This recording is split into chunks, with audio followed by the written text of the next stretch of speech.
자, 멀티 컬럼에서 이제 기초적인 내용은 지난 시간에 학습을 했고요. 이번에는 컬럼을 만들어 보고 부분 너비를 다 쓰고 싶은 곳이 있어요. 그런 곳은 어떻게 지정을 해야 될까 보도록 하겠습니다.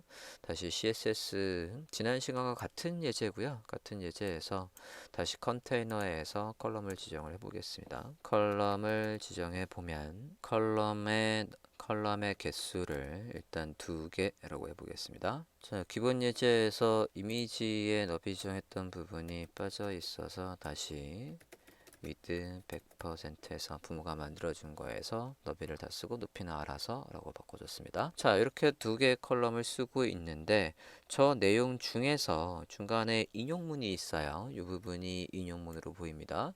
해당 부분에 가보면 이렇게 블록 태그로 해서 인용문이 있고 인용문의 출처는 사이트라는 태그로 작성하고 있습니다. 사이트는 이런 식으로 인용문의 출처나 작품의 이름이나 그런 걸 쓰기도 하고, 자, 블록컷은 기본적으로 우리가 스테이를 여기 기본적으로 공간을 안 줘도 CSS를 안 줘도 이런 식으로 스타일이 나오는 녀석이었어요. 블록컷 태그에 가서 블록컷의 스타일이 있었나 좀 볼게요. 여기 있네요. 폰트 웨이트 볼드라고 되어 있는 부분 밑에다가 네가 컬럼에 너비 스팬을 다 쓸래? 라고 해서 5를 지정을 해보겠습니다. 자, 그러면 이 부분이 이렇게 해서 2개의 컬럼을 쓰고 있어요. 자, 여기에서 만약에 컨테이너에서 3이라고 하면 당연히 3개의 컬럼을 전 녀석이 다 쓸 거고, 그러면 여기 컬럼 스팬 5에서 만약에 2라고 한다면 그러면 얘가 먹을 거냐? 아직은 그 속성이 없습니다.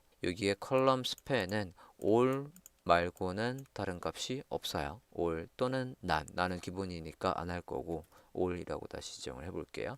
그러면 얘가 이런 식으로 쓰고 있습니다. 그래서 스팬이라고 해서 크기를 지정할 수 있는 속성은 아직 없고요. 다시 컬럼을 to 스팬에 all이라고 해서 지정을 해줬습니다. 자, 이렇게 부분 너비를 다 쓰게 하고 싶으면 이렇게 쓰시면 되겠고요. 그리고 밑에 이미지 부분에도 가서 한번 써보도록 하겠습니다. 아까 제가 얘가 all or nothing이라고 했죠. 그래서 none이라고 하면 다시 기본으로 오는 거고 all 하면 다시 컬럼을 다 쓰는 거고, 블록컷에다가 지정을 해봤고 중간에 이미지 부분이 여기 있어요. 이미지 부분에 가서도 얘가 너비를 다 쓰라고 한번 해볼게요. 그 부분이 피겨라는 태그의 이미지와 피그 캡션에서 정석대로 이런 식으로 이미지에 대한 설명을 묶어줄 때 쓰는 HTML5의 시멘틱 태그가 피겨 태그입니다. 저렇게 피겨 태그를 사용한 거에다가 다시 컬럼에 스팬에서 all이라고 지정을 해보겠습니다. 그러면 이제 이미지 부분도 컬럼을 다 쓰는 독특한 레이아웃을 만들 수가 있겠어요. 이걸 기존의 플롯 모델로 만약에 저렇게 디자이너가 디자인을 해줬고 그걸 보고 퍼블리셔가 HTML 구조를 짤 때부터 저걸 보고 고민할 겁니다. 도대체 이걸 어떻게 짜야 될까? 내용들은 의미에 따라서 쭉 나열을 하는데 디자인적으로만 이렇게 표현이 될 수 있도록 하는 게 이 컬럼, 멀티 컬럼으로 가능하겠습니다. 자, 이렇게 되어 있는 상태에서 이제 중간에 한번 잘 보면 지금 여기에서도 지금 보시면요, 제목이 있고 그 다음에 이미지가 있고 내용이 나오고 있어요. 근데 HTML에 보면 HTML에 헤딩 3 다음에 내용을 한번 볼게요. 자, 이미지 바로 위에 헤딩이 없거든요. 여기서 여기 부분이 있단 말이에요. 근데 얘가 공간을 다 쓰면서 여기 이 제목 다음에 패러그래프에 나와야 될 이 패러그래프가 밀려서 아래로 내려왔거나 지금 보면 위로 올라간 것 같죠?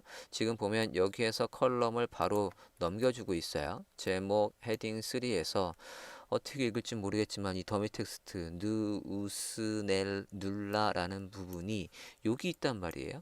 이미지가 너비를 다 쓰는 바람에 만약에 이게 너비를 다 안 썼으면 저 컨텐츠가 여기 있었을 녀석인데 얘 때문에 저로 넘어갔단 말이에요. 물론 브라우저 너비를 잘 조절을 해보면 이런 식으로 제가 조금 더 조절을 해봤고요.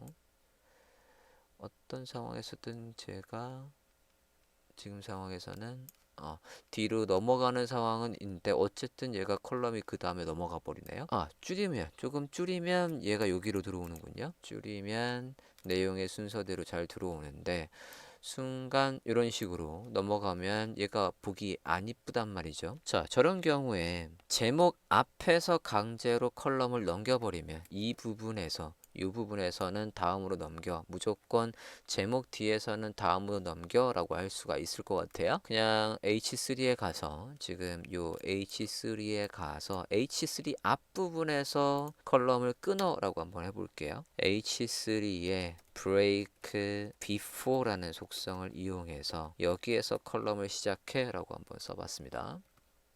그러고 브라우저를 break before의 컬럼. 자, 그러면 이제 아까는 너비를 이렇게 줄이고 할 때 얘가 어설프게 여기 있었거든요. 근데 이제 거기에 있지 않고 자동으로 여기 다음으로 넘어가 있어요. 제가 H3마다라고 했기 때문에 여기도 지금 얘가 만약에 이게 없었으면 저 녀석은 이 H3는 아마 여기에 있었을 거예요. 근데 여기 앞에서 강제로 넘겨서 이렇게 되고 있습니다. 만약에 H3 중에서 두 번째 H3에서만 앞에라고 한번 해볼게요. 우리가 같은 종류들 중에 두 번째라고 해서 적을 수가 있죠. H3 중에 같은 타입 중에 nth of 타입에서 두 번째에서 앞에서 끊어라고 한번 해봤어요. 그러면 얘 앞에서는 끊어주되 뒤에서는 잠깐만요. HTML 태그 좀 보겠습니다. 컨테이너 안에 H3에서 클래스명 컨테이너 안에 H3에서 nth of type 같은 종류들 중에 두 번째라고 했어요. 일단 두 번째가 제가 맞나 좀 볼게요. H3 첫 번째, 얘가 두 번째. 두 번째가 맞는데 컬러를 잠깐 바꿔볼게요. 네, 그 녀석이 맞고 걔 앞에서만 끊으라고 했는데 안 먹네요. 지금 이 break before라는 녀석은 우리 선택자 한 녀석에 한꺼번에 그냥 다 적용이 돼 버리는데요. 하나만 더 테스트를 한번 해볼게요. 이 녀석 바로 앞에서만 끊어보는 걸로 한번 해보겠습니다. 첫 번째 nth of type에서 1번째라고 한번 해볼게요. 1번째 얘만 선택을 하고 걔 앞에서만 끊으라고 했어요. 역시나 안됩니다. 자, H3 앞부분에서 제목 앞에서 지금 이렇게 어설프게 넘어가고 있는 걸 방지하기 위해서 제목 앞부분에 다시 한번 해보겠습니다. H3마다 앞부분에 break, before, column 해서 얘 앞부분에서 컬럼을 무조건 끊어서 넘겨라 라고 이렇게 작성을 했어요.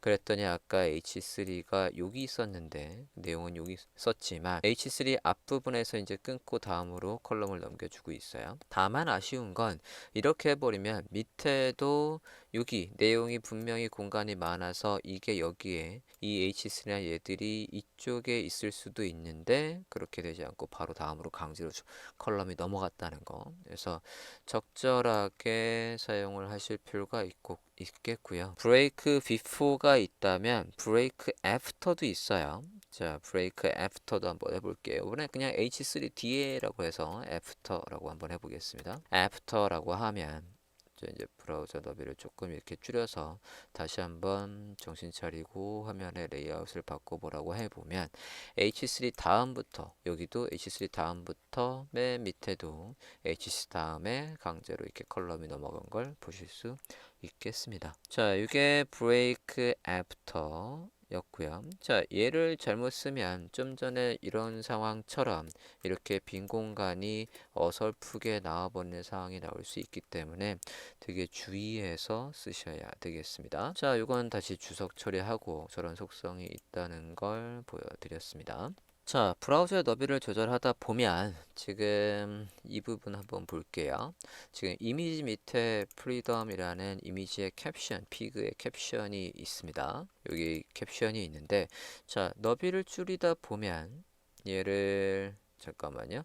이 피겨라고 돼 있던 부분에 컬럼의 스팬을 잠깐 주석 처리해 보겠습니다. 여기에서 이제 잠깐 주석 처리해 볼게요. 자, 피겨에다가 이런 식으로 해줬고요. 자, 이 부분을 잘 보면 이제 얘 프리덤 부분을 잘 보세요.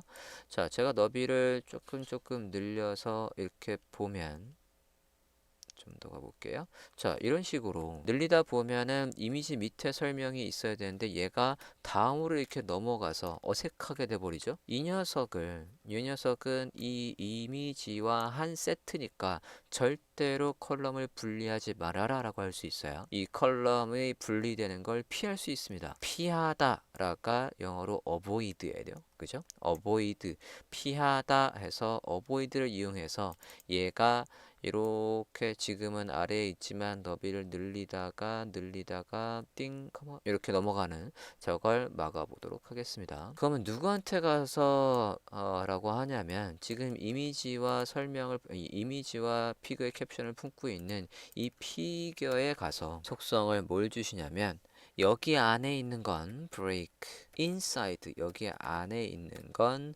컬럼을 넘기는 걸 피해라, avoid라고 합니다. 자, 그렇게 지정하고 이 부분을 다시 유심히 보십니다. 제가 너비를 늘려볼게요. 늘리다 보면 아까는 이미지 다음으로 이 타이밍에 넘어갔거든요. 이제는 이렇게 늘려줘도 얘가 이미지와 세트로 잘 있는 상황이 됩니다. 저건 굉장히 유용합니다. 이제 뒤에 우리가 멀티 컬럼을 이용한 다양한 예제 할 때도 얘가 아주 필수로 나올 거예요. 브레이크의 inside, avoid 유용하니까 기억을 해주시면 좋겠습니다. 자, 여기까지가 활용이 되겠습니다.